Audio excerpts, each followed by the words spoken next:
Uma empresa sai dos Estados Unidos, onde ela está pagando caro para funcionários, a mão de obra cara, altos impostos, vai lá para a China. O que acontece? Ela vai diminuir muito o custo dela. E o governo vai arrecadar impostos em cima disso. Novas empresas vão surgir através daí, justamente para auxiliar essa empresa. Por exemplo, no caso aqui de Belo Horizonte, nós temos a Fiat, a fábrica da Fiat em Betim. Praticamente a cidade inteira de Betim é movida através dessa fábrica. Hoje em dia nem tanto, mas sempre foi. Várias outras empresas foram criadas para sustentar e manter um comércio ali com a Fiat. Quer dizer, só trouxe benefício para a população aqui. E assim funciona em todos os lugares. A China e a Índia crescem 10, 11% ao ano. Por quê? Graças a essa migração de grandes empresas para procurar mão de obra barata nesses países. E o que vai acontecer?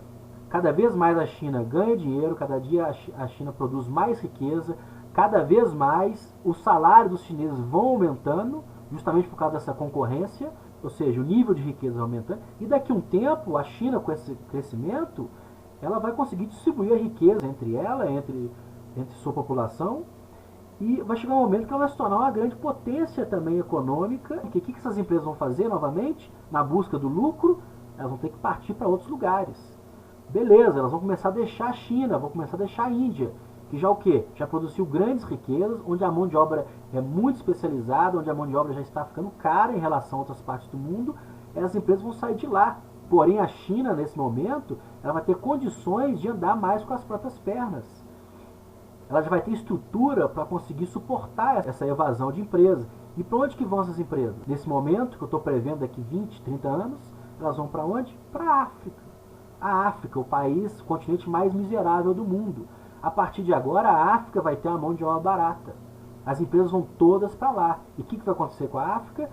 Vai aumentar a sua riqueza, vai aumentar o emprego, vai aumentar o salário, as condições de trabalho e, com o passar do tempo, produzir riqueza. E essa mão de obra crescendo, e o que acontece? As empresas não vão ter mais para onde migrar. E o que você fez? Você equilibrou o mundo. Como é que equilibrou? Vou recapitular aqui para ver se é possível de entender. Os países mais pobres crescem mais e os países mais ricos crescem menos. Qual que é a lógica disso? Se continuar com essa proporção, os países pobres vão atingir os países ricos. Ou seja, a tendência é todos, a longo prazo, é todos prosperarem. Essa que é a tendência. Se todo mundo seguir as mesmas lógicas. Ou seja, para você absorver uma empresa e conseguir que uma empresa vá para o seu país, você também tem que armar um cenário ali que possa ser lucrativo para ela. As suas leis têm que estar de acordo. Isso tudo a globalização proporciona. Esses detalhes ninguém quer saber, esses detalhes ninguém percebe, né? Não é isso que a gente aprende na escola. Mas essa é a lógica que funciona aí. A empresa é mala, quer o seu dinheiro. É lógico que ela quer seu dinheiro. A gente tem que parar com essa hipocrisia, né? Essa hipocrisia de ficar culpando sempre. É sempre assim, né? A culpa é sempre dos outros, né? A gente nunca é culpado de nada. A culpa é dos seus amigos, a culpa é dos seus pais, a culpa é do chefe, a culpa é do professor, a culpa é do presidente, a culpa é do país, a culpa é dos Estados Unidos. A culpa é sempre do outro, é dos mais ricos. É sempre quem tem um poder, de certa forma, a mais, é que é o culpado. A gente nunca é capaz de admitir os nossos próprios erros. Então, ou seja, essa lógica das empresas, isso é muito óbvio. Né? Essas teorias conspiratórias de corporações dominando o mundo, a tendência é essa, é muito melhor que seja assim, que corporações dominem o mundo, porque corporação não tem exército, cara. Corporação não tem pátria, ela não tá nem aí se ela é americana, se ela é da puta que pariu. Ela quer o lucro dela. Se o lucro for no Japão, for na África, ela vai para lá. Que se dane os Estados Unidos, que se dane o país de origem. Ela quer dinheiro, os acionistas querem dinheiro. E o que acontece? Todo mundo ganha com isso. Eu já expliquei por que ganha. Ou seja, a empresa vai para um país, ela não tem poder nenhum, porque o Estado, se quiser, 30 soldados do exército, com um batalhão do exército, destrói, explode aquela empresa lá, não vale mais nada na mão do Estado. Quer dizer, que poder tem uma corporação dessa?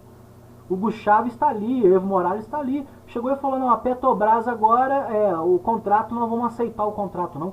Botou o exército dela dentro da Petrobras lá na Bolívia. E aí o que o Estado brasileiro fez? E olha que é uma estatal brasileira. Isso é quase um ato de guerra. Imagina se fosse uma empresa privada. Ninguém está nem aí. Que se dane os acionistas. Cada um responde pelo risco que assumiu para si de colocar uma empresa nessas condições. O Estado tem todo o poder de estatizar a empresa, assim como fez a Venezuela. assim como fez Bolívia. Quer dizer, que poder que tem as grandes corporações aí? Porra nenhuma, cara. Não tem poder nenhum. Quem manda é o governo. Poder é governo. É Estado, é exército. É isso que tem poder. Se o mundo for dominado por corporações, perfeito, cara. Pelo menos não tem um exército pra fuder com todo mundo. Não tem o nacionalismo. É o dinheiro, é lucro. Tá aqui, vai pra lá, vai pra puta que pariu. É atrás de dinheiro. E como eu já disse, isso beneficia todo mundo. Gera emprego, gera riqueza, gera impostos, gera qualidade de produto.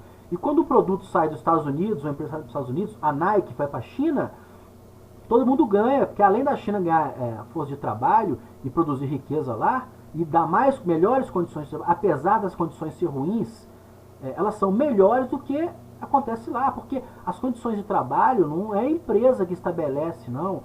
A organização do trabalho é o próprio Estado que te dá direitos. Se dentro desse Estado você pode trabalhar 20 horas por dia, não é a empresa que vai decidir isso, não. É o Estado que decide. Você pode trabalhar 8, 10 horas por dia. Então, quer dizer, ela produz tudo isso, emprego, riqueza, impostos, né, melhores condições de trabalho, isso é uma verdade. E outra, os produtos saem mais baratos. O mundo inteiro, o consumidor paga mais barato por aquele produto. Ou seja, o poder de compra do trabalhador aumenta. Porque com o salário dele ele consegue cobrar mais daquele produto. E de melhor qualidade também. Não perceber isso é hipocrisia. É muito bonito falar, né, culpar os outros, empresa, né? Esse é o quê? É o nosso espírito invejoso. Nós temos inveja.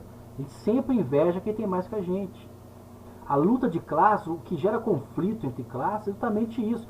Por isso que a desigualdade social, ela aumenta a violência por causa disso, por causa da inveja. Você quer aquilo que o outro tem. E como é difícil você conseguir chegar lá, você prefere roubar, você prefere agredir, você prefere humilhar quem tem e você não tem. Por isso que os países com igualdades maiores são menos violentos. Porque a inveja, ela diminui por isso aí. Mas isso é um problema humano nosso. Problema humano. E o capitalismo, o liberalismo, o livre comércio, com as leis funcionando de maneira eficiente, porque você precisa ter leis rígidas e princípios morais também, porque você não pode prostituir tudo, comercializar tudo. Então vou começar a vender rim, vender fígado, né? Quer dizer, você vai começar a criar filhos para vender seus órgãos, né? Pô, vou criar o filho aqui com 15 anos, eu abato ele e vendo o fígado por 1 milhão aí. Quer dizer, ridículo isso, não tem sentido. Tem que ter regras e princípios morais que a gente tem que seguir, né? Não pode sair prostituindo tudo, mas o livre comércio, o capitalismo, isso tudo gera distribuição de riqueza automática. Como? Melhores produtos, melhores salários, aumenta a concorrência, os produtos caem de preço, melhora a qualidade, ou seja, o cidadão tem um poder de compra muito maior. Aí que está a jogada. Você pode até não ganhar muito bem, mas em proporção aos preços dos produtos, você passa a ganhar bem, o seu poder de compra aumenta. Isso é bom para todo mundo. As empresas migram de onde a mão de obra está cara e passa para onde está mais barato. Ela vai dar oportunidade para essas novas pessoas surgindo aí. Ah, mas como é que vai explorar a mão de obra barata? Você tem que entender o seguinte. Numa situação de guerra, de escombro, de tsunami, terremoto, às vezes você trabalhar o dia todo por um prato de comida vale muita coisa. Se você poder trabalhar por um copo de água, vale muita coisa, vale a sua vida aí, em determinadas situações. Então é muito fácil chegar e falar, mas lá paga 2 pratos de comida. Mas o que acontece? 2 pratos de comida é um luxo numa situação dessa. A gente tem que tomar cuidado na hora de analisar as coisas, a gente tem que entender o contexto. Ao mesmo tempo, numa situação de luxo, de riqueza e prosperidade, você trabalhar apenas para pagar o seu aluguel e o prato de comida é muito pouco. Sendo que a maioria e a sociedade, o nível de consumo e a média de consumo são as pessoas ter casa, carro, conforto e diversão. Você tendo isso aí, você está só na média. Para você ter um padrão de luxo, é só acima disso. A mesma coisa acontece em situações de guerras extremas, que um copo de água é um luxo gigantesco, coisa só para reis. Então a gente tem que entender o contexto. Se é a mão de obra mais barata, você tem que ver como é que funciona lá. Você está pagando 1,5 para trabalhar 8 horas, e as empresas locais, a maioria do comércio, você trabalha 10 horas para ganhar um salário, isso já é evolução. É assim que tem que se ver. Eu vou parar por aqui, já falei muito. Espero que esse vídeo tenha ficado melhor, mais claro. Eu falei um pouco mais alto aí para não ter problema. Eu gostaria o seguinte, provavelmente esse vídeo meu vai gerar discussão maior. Várias pessoas não vão concordar comigo provavelmente. Eu gostaria que se pudesse colocar os comentários aqui no YouTube, para que eu possa responder e manter um debate interessante aí com aprendizado para todo mundo. Quem quiser acrescentar alguma coisa aí. E quem gostou, se puder votar aí, eu gostei, para dar um up aí no vídeo aí que eu tô fazendo. Obrigadão, falou.